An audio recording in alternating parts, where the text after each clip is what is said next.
Germany lay in ruins after the First World War. The conflict had left the country devastated, with its cities reduced to rubble and its infrastructure in shambles. The war had not only taken a toll on the physical landscape, but also on the spirit of the German people. The once vibrant and industrious nation found itself grappling with the harsh realities of defeat and destruction. The once proud nation was defeated and humiliated. German soldiers returned home, not as heroes, but as symbols of a lost cause. The civilian population, too, bore the weight of this collective shame. The streets were filled with despondent faces, each one a testament to the deep sense of loss and disillusionment that had gripped the country. The Treaty of Versailles, signed in 1919, imposed harsh penalties on Germany. The terms of the treaty were severe, stripping Germany of its territories, limiting its military capabilities, and demanding exorbitant reparations. The treaty was seen as a diktat, a forced agreement that left Germany with little room for negotiation or reprieve. It blamed Germany for the war and demanded crippling reparations. These reparations were not just financial burdens, they were a constant reminder of Germany's defeat and the humiliation that came with it. The headlines in the newspapers screamed of the heavy toll that the treaty would take on the nation's economy and its future. These reparations crippled the German economy.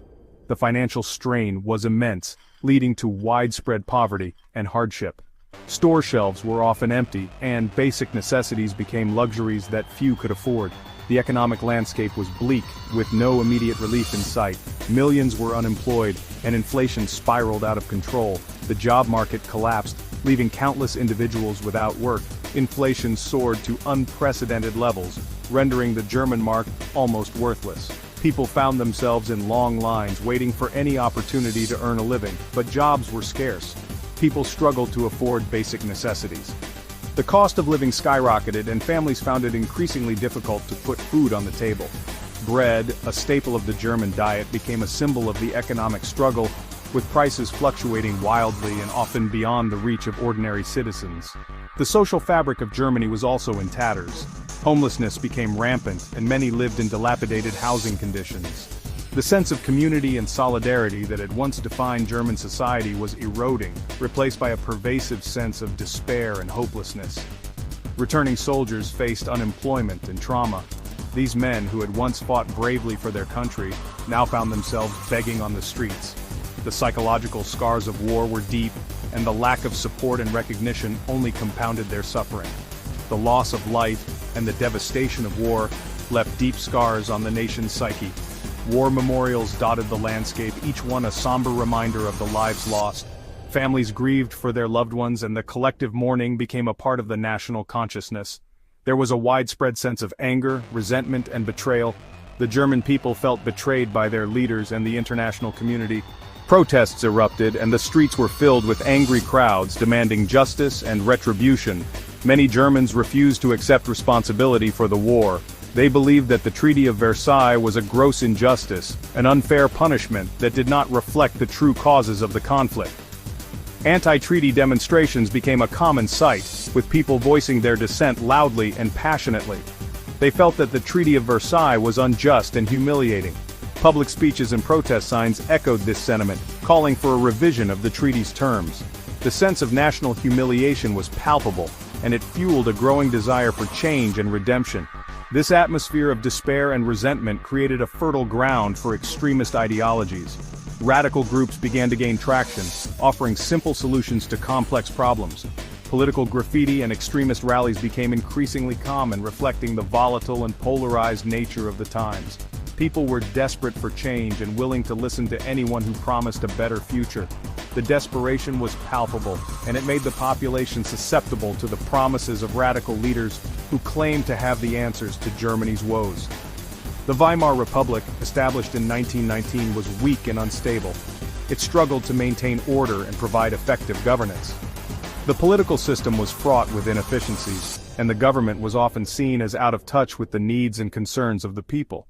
It was unable to provide the leadership and direction that Germany so desperately needed. Political debates were often inconclusive, and government meetings failed to produce meaningful solutions. The lack of decisive action only deepened the sense of crisis and instability.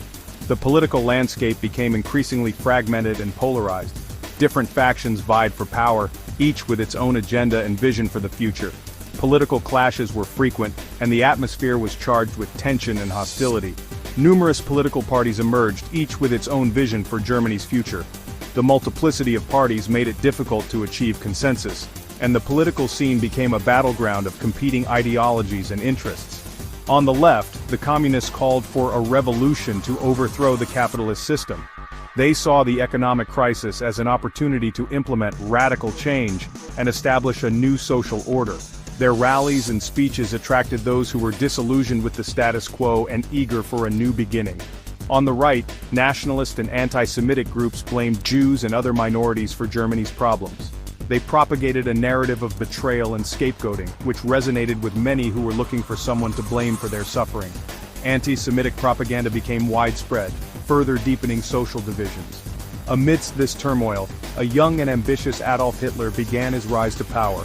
He capitalized on the widespread discontent and presented himself as the savior who could restore Germany's former glory. His speeches and rallies drew growing crowds, setting the stage for a dramatic and dangerous shift in the nation's future.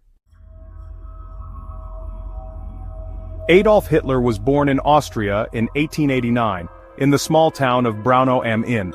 His early years were spent in a modest household where his father, Alois Hitler, worked as a customs official.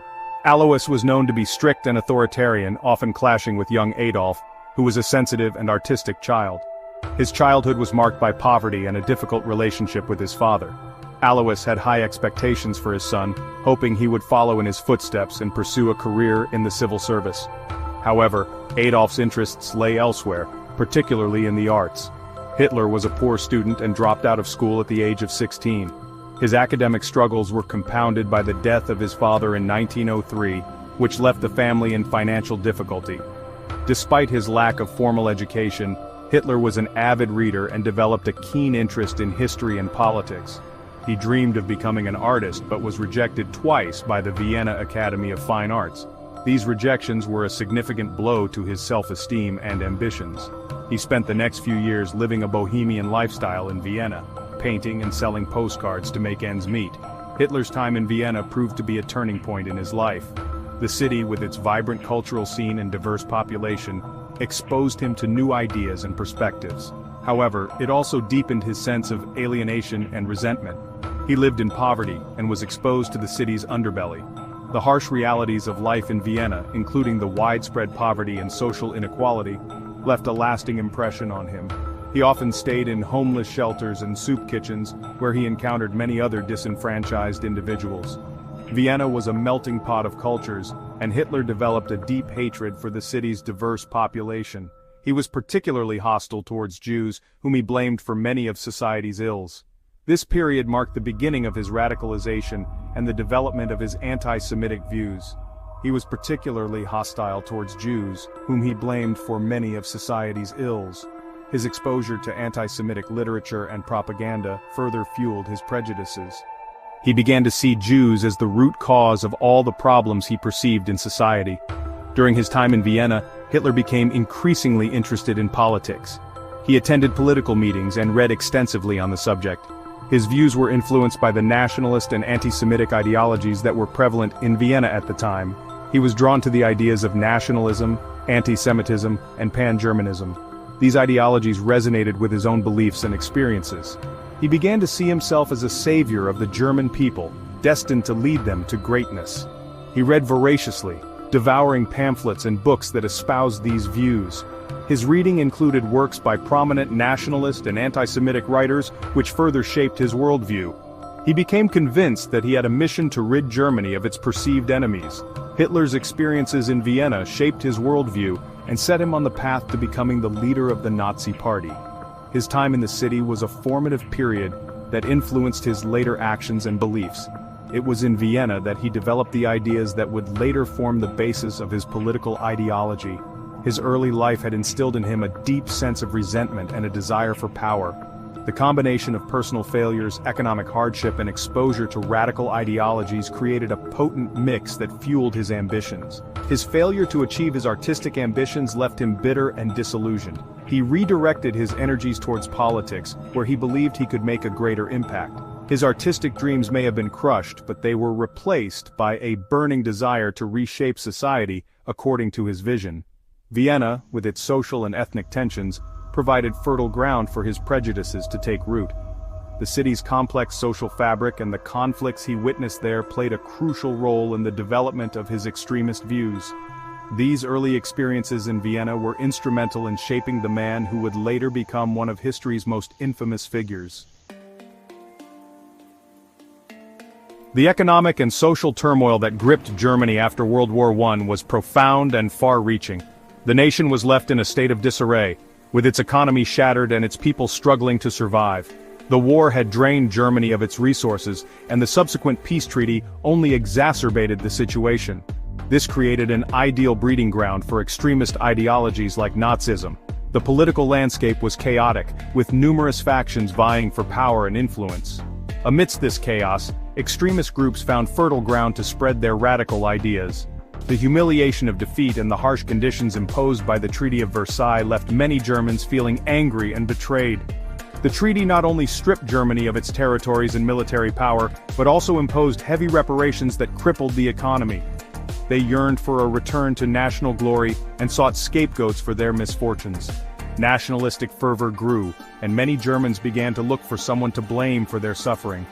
This sense of betrayal and desire for revenge became a powerful force in German society. Hyperinflation wiped out savings and plunged the middle class into poverty. The value of the German mark plummeted, and people found themselves unable to afford basic necessities. This economic instability further fueled the sense of desperation and hopelessness. Mass unemployment fueled a sense of desperation and hopelessness, making radical solutions increasingly appealing. With millions out of work, the social fabric of the nation began to unravel. People were willing to listen to anyone who promised a way out of their dire situation. Traditional political parties seemed unable to offer effective solutions, further eroding public trust in the existing order. The Weimar Republic was seen as weak and ineffective, unable to address the pressing issues facing the nation. This lack of confidence in the government created a vacuum that extremist groups were eager to fill. In this climate of uncertainty and fear, extremist groups, including the fledgling Nazi Party, found a receptive audience for their message of hate and resentment. They promised strong leadership and a return to national greatness, appealing to those who felt abandoned by the current system. They exploited economic anxieties, preyed on national pride, and skillfully channeled public anger towards scapegoats like Jews and communists. By identifying clear enemies, they provided simple answers to complex problems which resonated with a populace desperate for change. Hitler's own experiences of poverty and social alienation in Vienna resonated with the anxieties of many Germans. His personal story of struggle and his ability to articulate the frustrations of the masses made him a compelling figure. He offered a seductive, albeit dangerous vision of a powerful and racially pure Germany that would reclaim its rightful place in the world. This vision, combined with his charismatic oratory, drew many to his cause, setting the stage for the rise of one of history's most infamous regimes. In 1919, Hitler joined a small and obscure political party called the German Workers' Party. This party shared his extreme nationalist and anti-Semitic views. Hitler quickly rose through the ranks, becoming its leader in 1921. He proved to be a charismatic and effective speaker, captivating audiences with his fiery rhetoric. Under Hitler's leadership, the party changed its name to the National Socialist German Workers' Party, or Nazi Party for short. He adopted the swastika as the party symbol and created a paramilitary organization called the Sturmabteilung, or SA. The SA, also known as brown shirts, were used to intimidate opponents and disrupt political meetings. The Nazi Party initially remained a fringe group with limited appeal. However, the party's fortunes changed dramatically after the Wall Street crash of 1929. The crash triggered a global economic depression, hitting Germany particularly hard. Millions were thrown out of work, and support for the Nazis surged. People were desperate for change, and saw Hitler as a strong leader who could restore Germany to greatness.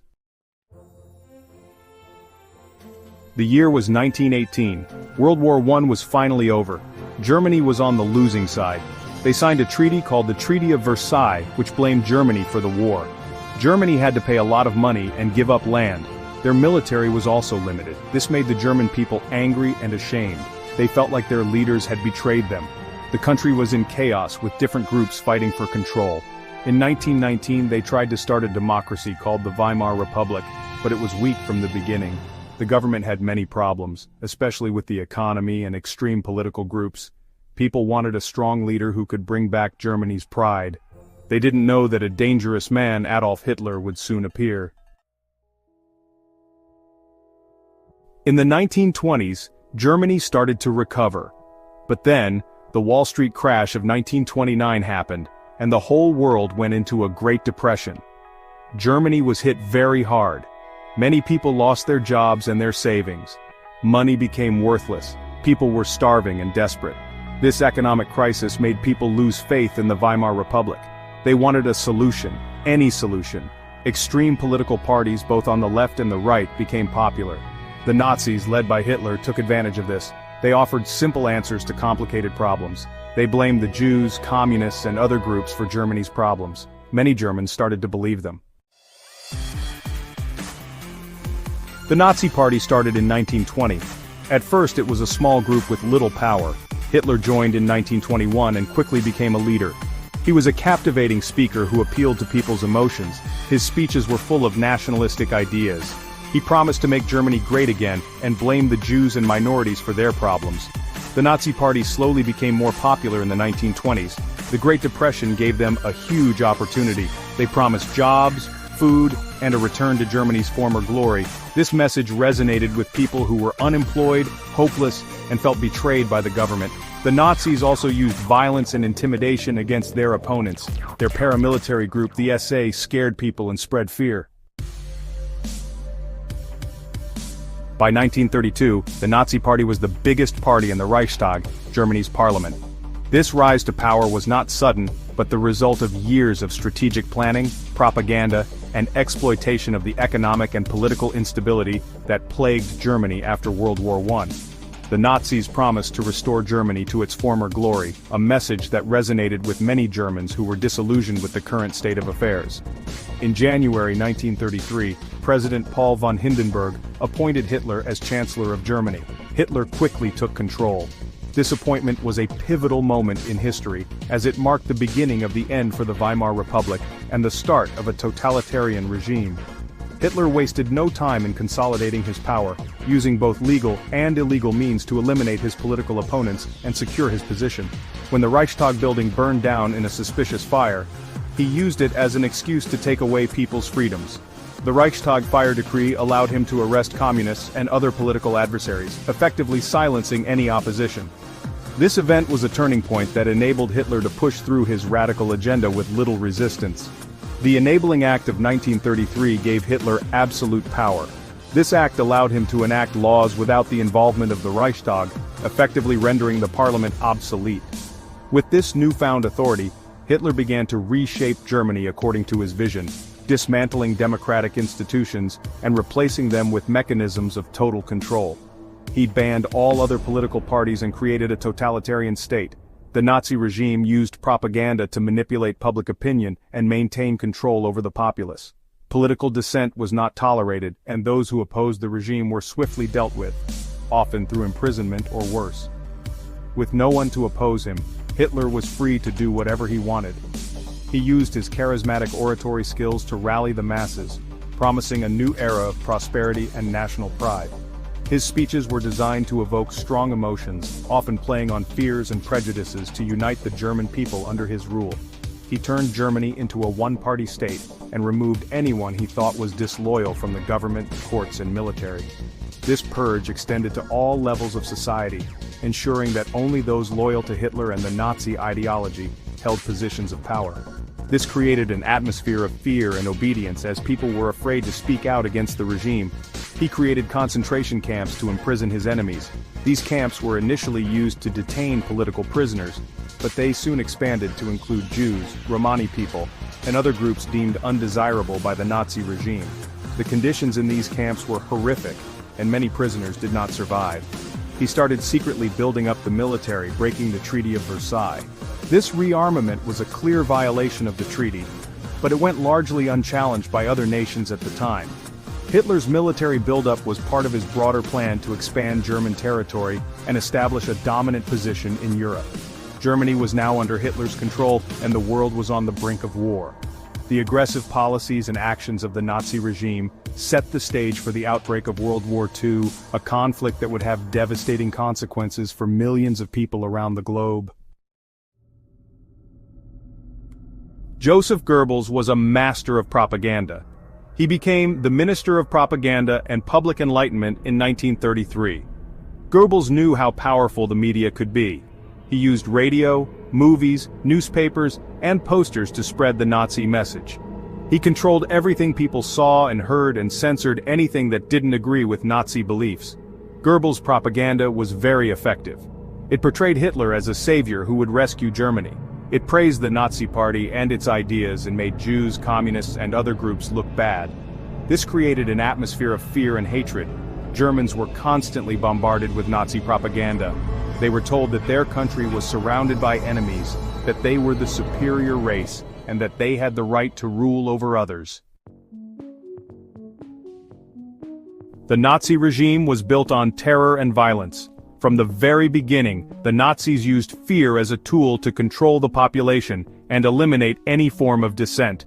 Their rise to power was marked by a series of brutal actions aimed at consolidating their grip on Germany. The Gestapo, their secret police, ruthlessly eliminated any opposition.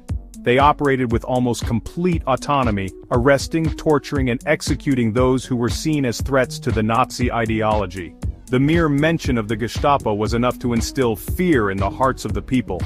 Concentration camps like Dachau and Buchenwald were built to imprison anyone the Nazis didn't like, political opponents, intellectuals, and anyone who dared to speak out against the regime. These camps quickly became places of unimaginable suffering and death. Jews, Roma people, and other minorities were targeted with relentless persecution. The Nazis viewed these groups as inferior and sought to eradicate them from society. Homosexuals, people with disabilities, and others who did not fit the Nazi ideal were also persecuted. The regime's goal was to create a pure Aryan race, and anyone who did not conform to this vision was at risk. The Holocaust, the systematic murder of 6 million Jews, was the most horrific result of Nazi ideology. This genocide was meticulously planned and executed with the aim of completely annihilating the Jewish population in Europe. The persecution of Jews started slowly, with discrimination and violence. Anti-Semitic laws were enacted and Jews were increasingly marginalized and dehumanized. Jews lost their citizenship and were banned from certain jobs. They were forced to wear identifying badges and were subjected to constant harassment and violence. People refused to buy from their businesses. Jewish shops were boycotted and their owners were left with no means of livelihood. Then, on Kristallnacht, the night of broken glass in November 1938, Jewish businesses and synagogues were attacked. This pogrom marked a significant escalation in the Nazi campaign against the Jews. Thousands of Jews were arrested and sent to concentration camps. Families were torn apart, and many never saw their loved ones again. The Holocaust was a carefully planned and executed genocide. The Nazis devised the final solution, a plan to exterminate the Jewish people through mass murder. Jews were rounded up and sent to extermination camps like Auschwitz-Birkenau and Treblinka. These camps were designed for efficient mass killing. They were gassed, shot, or worked to death. The scale of the atrocities committed during the Holocaust is almost beyond comprehension, and it remains one of the darkest chapters in human history. Hitler wanted Lebensraum, or living space, for the German people. He believed Germany had the right to take land in the east. He first took over Austria in 1938. Then he demanded the Sudetenland, a part of Czechoslovakia where many Germans lived. The Munich Agreement, signed by Germany, Britain, France, and Italy, gave the Sudetenland to Germany. They hoped this would prevent a war, but it only made Hitler want more. In March 1939, Germany invaded and occupied the rest of Czechoslovakia. Britain and France finally realized that appeasement had failed. They promised to protect Poland, but Hitler, undeterred, made a deal with the Soviet Union in August 1939. Secretly, they agreed to divide Eastern Europe between themselves. On September 1, 1939, Germany invaded Poland, starting World War II. Hitler's rise to power and the horrors of the Holocaust show us the dangers of unchecked hatred, extreme nationalism, and totalitarian regimes. The Nazi ideology, rooted in racism and anti-Semitism, led to the systematic extermination of 6 million Jews and millions of others deemed undesirable. This dark chapter in history serves as a stark reminder of what can happen when humanity loses its moral compass. The world watched in horror as Hitler's war machine plunged Europe into darkness. Cities were reduced to rubble and countless lives were lost in the relentless pursuit of power. The devastation was not limited to the battlefield. Civilians suffered immensely, with families torn apart and entire communities obliterated. It took the combined might of the Allied forces to defeat Nazi Germany, but the cost of victory was immense. Brave soldiers from around the world fought valiantly, facing unimaginable horrors to bring an end to the tyranny. The liberation of concentration camps revealed the full extent of the atrocities committed, shocking the world and solidifying the resolve to ensure such evil would never rise again. Millions were dead, and the world was scarred. The physical and emotional wounds ran deep, with survivors bearing the weight of their experiences for the rest of their lives. The aftermath of the war left a landscape of destruction and a profound sense of loss that would take generations to heal. We must never forget the lessons of this dark time in history. The Nuremberg trials brought some measure of justice, holding key perpetrators accountable for their crimes.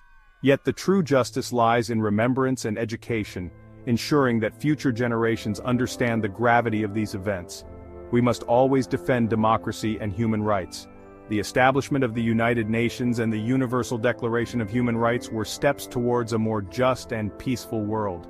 These institutions and documents serve as a foundation for protecting the dignity and rights of all individuals, regardless of their background.